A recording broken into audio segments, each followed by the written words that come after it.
pumatay na tao ng rape na bata, ang mangyayari sa'yo, ang puhunan mo lang pagdating mo sa bahay Pag-asa, kwentuhan lang. Wala kang gagawin, kundi makikipagkwentuhan ka lang doon sa lahat ng mga ibibigay sa'yo ng gobyerno, sa mga programa doon, pero hindi ka nagbabayad ng kasalanan mo. Sweldo yung bata. So nakapataw pa po, Mr. President, sa pananagutan ng Estado, kung ikaw ang prosecution, ikaw ang dapat sana patunayan ng bata, wala pa po akong discretion eh. Ang totoo niyan, hindi ko po kayang timbangin. Hindi ko po talaga alam na ganito po palang mangyayari. So, sasabihin ng korte ngayon, walang discretion ito. Ligtas na naman siya. Ngayon, tutulong po yung social worker. Doon, yun po yung batayan. Kailangan lang mapagtibay natin na yung bata sa maraming elemento, mapapagtibay natin. Meron siyang discernment. Ginawa niya, alam niya yung consequence, pati paraan ng paggamit niya at pa yung kahihinatnan niya at ang epekto sa lipunan, alam na alam niya. Kahit 7 years old, dapat managot siya. At nanggaling po sa ating mahal na senador na open po siya sa pagdiskusyonan to. At kanina lang po, nabanggit niyo po kanina, parang open na kayo mag-amenda tapos binawin niyo. Doon lang po ako naguluhan. Pero sana po, pag-usapan na lang po natin. Maraming salamat po sa inyo. Thank you, Senator Pangilinan. Mr. President, next to interpolate is Senator Rodante Marcoleta. I move that he be recognized. Senator Marcoleta is recognized. Thank you, Mr. President. Senator Robin, okay pa ba? Opo. Parang isa pong katuwaan sa akin ng kayo po ay magtanong. Opo. Iniisip ko kasi baka masakit na yung paa mo. Hindi po. Iniintindi ko rin yun, baka kasi bata ka pa eh. Nag-i-enjoy po ako. Salamat po, Mr. President. Mr. President, Your Honor, alam po ba ninyo na yung batas na tinatawag nating RA 10630, ito po yung nag-anmienda sa RA 9344 Opo. na kung saan ay yung pong criminal o minimum criminal responsibility po ay inilagay sa 15 years old. Alam din po ba ninyo na ang naging basihan kung bakit ito po ay nailagay nga sa 15 years old, ito po ay hinugot sa mga magkakaibang pamantayan mismo ng United Nations. Sila hindi nagkakaintindihan. Halimbawa po, yung UN Standard Minimum Rules for Administration of Justice o yung Beijing Rules, yun po walang specific age yun. Yun namang UN Guidelines for the Prevention of Juvenile Delinquents, yung Riyadh Guidelines, hindi pare-pareho. Sa mga katwid yun pong 15 ay wala naman talagang basihan eh. Pwedeng 8, pwedeng 9, pwedeng 10. Ang pinag-uusapan po kasi rito in the final analysis, Mr. President, ay yung kapasidad ng isang bata na gumawa ng isang karumal-dumal na krimen. Kung kaya niya, kung meron siyang kapasidad na maintindihan niya ang pagkakaiba ng mali at saka yung tama. Yun ang ating pamantayan. Sa makatwid, kung yung bata, kahit na 7 taon lang, ngunit kahit papaano mo pagbali-baligtarin ang mapangyayari, alam niya ang consequence. Alam niya na darating siya sa ganito eh. Yung consequence ng kanyang magagawang krimen sa kanyang kapwa at sa lipunan, alam na alam niya, kahit sa murang gulang pa lang. Pati yung ginamit niyang pamamaraan kung paano niya isasakatuparan yung krimen, isinasangkot din yun eh. Yung lawak nung consequence na kanyang nagawa, isinasang-alang-alang yun eh. Doon sa discretion na pinauunawa sa atin ng Korte Suprema sa pamagitan ng paggagawad niya ng guidelines. At ang pinakamahirap po, Mr. President, Your Honor, alam po ba ninyo, ang magpapatunay na yung bata na gumawa ng karumal-dumal na krimen o yung tinatawag nating heinous crime, ang burden of proof yung Estado. Ikaw ang magpapatunay na meron siyang discretion. Kapag nagkamali ka ng paglalatag mo ng ebidensya, absuelto yung bata. So nakapataw po Mr. President, sa pananagutan ng Estado, kung ikaw ang prosecution, ikaw ang dapat sana patunayan ng bata, wala pa po akong discretion eh. Ang totoo niyan, hindi ko po kayang timbangin. Hindi ko po talaga alam na ganito po palang mangyayari. So sasabihin ng korte ngayon, walang discretion ito. Ligtas na naman siya. Ngayon, tutulong po yung social worker. Doon, hindi natin alam kung anong pamantayan na gagamitin ng social worker. Hindi po natin sinasabi, Mr. President, Your Honor, na wala pong kakayanan ng social worker. Ngunit napakarami pong isasaalang-alang dun eh. Para talaga mapagtibay mo na walang kakayahan talaga yung batang yun. Na yung kanyang ginawa, wala pa siyang kamalayan eh. Pero hindi binding sa korte yun eh. In the final analysis, Mr. President, Your Honor, ang magpapasa yung korte. O sige, palagay mo. May diskresyon, sabi ng korte. Pero sinasabi ng batas ngayon, na yun po yung ninanais niyong susugan, tama naman po kayo ron eh.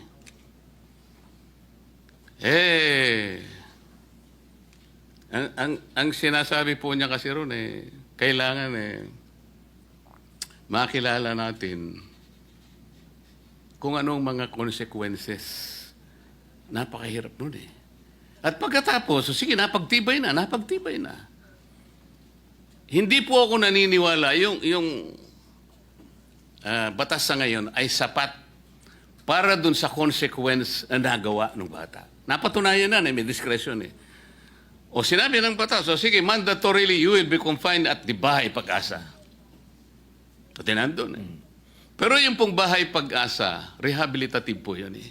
Hindi po yung punitive na kagaya po ng mga preso na binabanggit nyo kanina na kung saan naawa kayo sa mga batang gumawa no, kaya pinaghiwalay po ninyo sila eh. Nandun po ba yung pasilidad na talagang yung bata na nakagawa ng kasalanan na yan? Kompleto po ba yung pasilidad? Nandun po ba yung mga psychologists? Nandun po ba yung mga guidance counselor? Nandun po ba yung mga disciplinarian? O yung mga iba't iba pang sektor ng lipunan na merong interes para ma-rehabilitate yung bata na yun? Talaga bang nandun lahat yun? Sapagkat kung wala, yung bata, hindi rin may tutuwid yun. Kagaya nga po na sinasabi kanina, Senator Tulfo, pabalik-balik yun eh. Recidivist na yun eh. Pero, baka 7 years old. Kamukha po nung example nyo kanina, 8 taon lang nakagawa na eh. 10 taon lang nakagawa. Ano pong ibig nating sabihin dito? Yung modern approach po kasi, Mr. President, Your Honor, hindi na po binibigyan ng taon eh.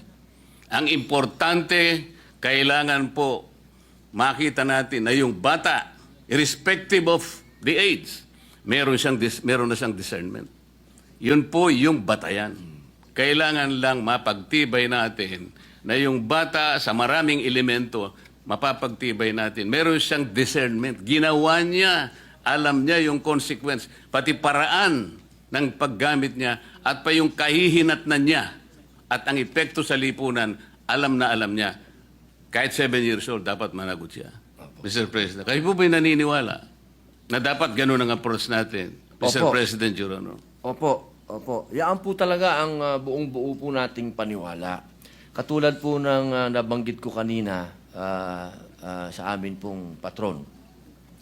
Alam niyo po, lagi ko pong sinasabi, bakit nawala na sa atin ang youth detention? Dati po kasi may boys town po tayo, kung naaalala niyo po, nung araw. Hindi ko alam bakit nawala yan. Advance na tayo noon eh, nandun na tayo eh. Kasi kung sasabihin niyo po sa akin na sapat ba para sa mga nakagawa ng heinous crime, yung dadalhin sa bahay pag-asa, doon po lang ako talaga nasaktan. Sapagkat nung ako po talaga ang saksi niyan sa Camarines Norte, nung dinala yung mga nang-rape at pumatay na nag-video pa doon sa kanilang ginawang rape at ginawa nilang autopsy, hindi po talaga ako makapaniwala. Iyan lang ang gagawin nyo? Diyan sa mga batang yan, ganyan lang i-interviewin nyo. Ni anytime pwedeng tumakas dito dahil wala namang kulungan. Ito, yan lang. Ayan daw po talaga ang sinasabi ng batas. At sinabihan pa ako, hanggang dyan lang po kayo. Hindi nyo po pwedeng tanungin, ha? Ako na po yun. Senador na po ako nun. Hindi ko pwedeng tanungin. Hindi ko pwedeng kausapin. Hindi ko pwedeng, wala ho talaga. Hindi daw pwede. Kasi underage sila. So yun lang po ang aking hinanakit. Ang hinanakit ko po, totoo lang, mahal na patron, ay bakit naman dumating tayo sa puntong ito na kapag ang nakagawa ng karumal-dumal na krimen, tatratuhin pa ba natin itong bata? Ibig sabihin, hindi man tayo makaisip po ba ng paraan na tayo gumawa man lang ng youth detention center na maramdaman man lang nung bata na siya po ay nangulungan, hindi na kasama kaming matatanda. Kasi ako po mismo, naniwala no na hindi dapat kasama ang matanda. Yun nga lang, nung iniwan namin, nagpaluan, may patay. Ang sinasabi ko lang po, hindi pa rin mainam na itong mga batang to kasama pa rin ng mga matatandang bilanggo. Sana ang pag-usapan na natin ngayon, meron na tayong youth detention center na nandun po nakapaloob na yung sinasabi po nung na yung umiiral na batas na naando doon yung loob, yung rehabilitation. Dahil kung tatanungin din niyo po ako, nung ako po'y nangulungan, ako din po ang nagdala ng unang-unang therapeutic center sa loob ng Bilibid. Ibang usapin naman po yan dahil sa drugs naman po yan. Nabigyan pa po tayo ng award ng DDB dyan dahil tayo pong naggawa ng rehabilitation dyan sa loob at inabot po yan ni General Binarao. Ang ibig ko lang pong sabihin, naniniwala tayo sa rehabilitation. Pero bago tayo makarating sa rehabilitation, magbayad ka muna ng kasalanan mo. Hindi naman po pwedeng hindi ka magbayad ng kasalanan. Yun lamang po. Alam ko po, Mr. President, ang gusto po ninyong bigyan ng diin ay makilala sana ng bata sapagkat nakagawa nga siya noon at meron nga siyang discernment mong gawin niya yon, ay sa sarili niya mapanagutan niya yon. Opo. Baka sakaling kahit na sa murang edad niya, Mr. President, Your Honor, ay makapagsimula siyang maalala niya na ganun pala. Ganito pala ang magiging epekto para sa akin kung uulitin ko pa ang bagay na ito. Kasi ang nangyayari po sa ilalim ng batas, Mr. President, kaya mandatory po, dadalhin siya sa bahay Pag-asa. At pagkatapos ng isang taon po, mandatory rin gagawa po ng ulat yung social worker at doon ay pagtitibayin niya na maaaring okay na po ito, ayos na po ito, pwede na siyang ma-reintegrate sa ating lipunan. Doon lang po ba tayo nakabate doon sa report niya? Gaano po katotoo yung report niya? Kaya po tinatanong ko kanina, Mr. President, kumpleto po ba yung process? Nung siya'y makarating doon sa unang araw hanggang sa ika-100 o ika-1 year niya doon ay talagang lutong-luto siya na lahat ng kanyang pinagdaanan ay contributory sa pagiging isang mabuting tao na niya. Makapagsimula siya, makabalik sa mainstream ng ating lipunan. Hindi pa po yun ang inyong tinutukoy, Opo Mr. Yun President? Opo yun po yung alam niyo po kasi dapat bata pa lang alam na niya yung accountability. Kung ano yung ginawa niya, dapat alam niya na. Hindi dapat alam niyo, ito po sinasabi ko, hindi po sa ibang kaso. Sa ibang kaso naman po, doon po sa batas kasi pagka 6 years below, parang probation din naman po yun. Wala naman po akong kontra doon. Doon lang sa heinous crimes. Ulitin ko po. Doon lang talaga. Yung karumal-dumal. Opo. Isipin nyo, kwentuhan lang ang puhunan mo pala. Pag ako'y pumatay ng tao, ng rape, na bata, ang mangyayari sa'yo, ang puhunan mo lang pagdating mo sa bahay Pag-asa, kwentuhan lang. Wala kang gagawin, kundi makikipagkwentuhan ka lang doon sa lahat ng mga ibibigay sa'yo ng gobyerno, sa mga programa doon, pero hindi ka nagbabayad ng kasalanan mo. Importante po sa lahat, yung magbayad ka ng kasalanan mo, sa murang edad, maintindihan mo na kailangan mong magbayad ng kasalanan pag may utang ka. Yun lang naman ang kailangan na hindi mo pwedeng lagpasan yun. Kailangan magbayad ka. Ginawa mo yan Pwede po bang malaman, Mr. President, nung kayo po ay unang nakalabag o nakagawa ng labag sa batas, anong taon po ba kayo? 10 taon po. Napakaswerte po ng intervention na ginawa ng ating bansa sa inyo sapagkat sa kabila ng maaga po ninyong pagkakalabag ng ating mga batas, ngayon po ay kausap ko na kayo bilang isang senador ng ating bansa. Opo. Hindi ba tama na kagaya po ng inyong inaasam, lahat po ng ganun siguro kamurang edad ng mga kababayan natin o mas murang edad pa sa inyo ay kung tinapatan ng mga intervention ng mga reform at rehabilitation para sa isang bata, di sana lahat ng batang yun ay baka sakaling susunod sa yapak ninyo, Ginoong Senador. Tama po ba yun? Opo, tama din po. Tsaka, ma-share ko lang po, siguro po kung meron na po talagang sa panahon namin, kasi ang nangyayari po kasi noon. Ano po ba yung panahon ninyo noon? Talaga pong maloko po tayo, patron eh. Talagang, Panahon na rin po ni Senador Tulfo yung panahon ninyo? o ay, hindi ba? magkaedad lang naman po. Tulpo.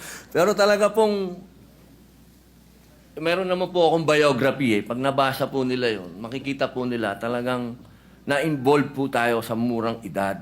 Kaya lang po, nakikita ko po yung sarili ko kasi dito.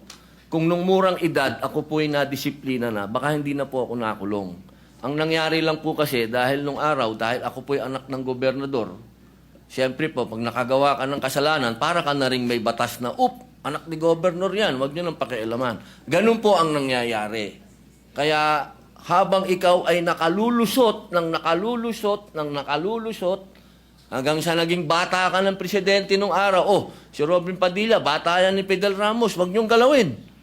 Hanggang naayang ka pa uli, dire-diretso ka pa, hanggang isang araw, tinamaan ka talaga ng ayan na ang sintensya mo. Babayaran mo na yung kasalanan mo. Doon lamang po ako nagkaroon ng pagkakaintindi. Kasi galing ka sa pinakamataas, ikaw ang superstar, tapos ginawa kang lowest mammal, bilanggo ka, kung tawagin ka ng gwardya, psst, psst ka rito. Marirealize mo, boss. Marirealize mo, patron, na teka, kailangan kong magbago.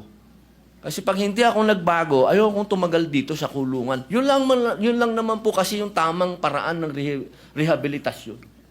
Kasi kung babalikan ko po nung araw na nakalulusot ako, boss, maniwala po kayo sa akin, hanggang nakalulusot yan, patindi ng patindi. So, Mr. President, para hindi siya talaga makalusot, naiintindihan ko po ang mga anmiyenda na gusto po ninyong mangyari. Palakasin po natin yung sa discernment. Opo. Na kinakailangang malinaw na yung batang gagawa ng paglabag, lalong-lalo na yung mga karumal-dumal na mga krimen, ay magkaroon man lang po ng talagang listahan na kapag ito ang lahat ng mga bagay na ito ay present habang ginagawa mo o nagawa mo ang paglabag na ito, siguradong meron kang discernment. Opo. At hindi ka makaliligtas sa batas kahit ang gulang mo pa ay 8, Opo. maaaring 9 o 10. So, inconsequential po rito, Mr. President, kung gaano ka kamurang edad. Opo. Ang importanteng lilitaw ay meron kang discernment, lalong-lalo na napasangkapan ka sa mga sindikato. Ibig sabihin, nakauunawa ka eh. Nalaman mo na pwede ka makipagsabuatan. At dito makikita rin, ano bang katungkulan ng magulang? Doon po papasok ang discretion. Maraming salamat po, Mr. President. Maraming salamat.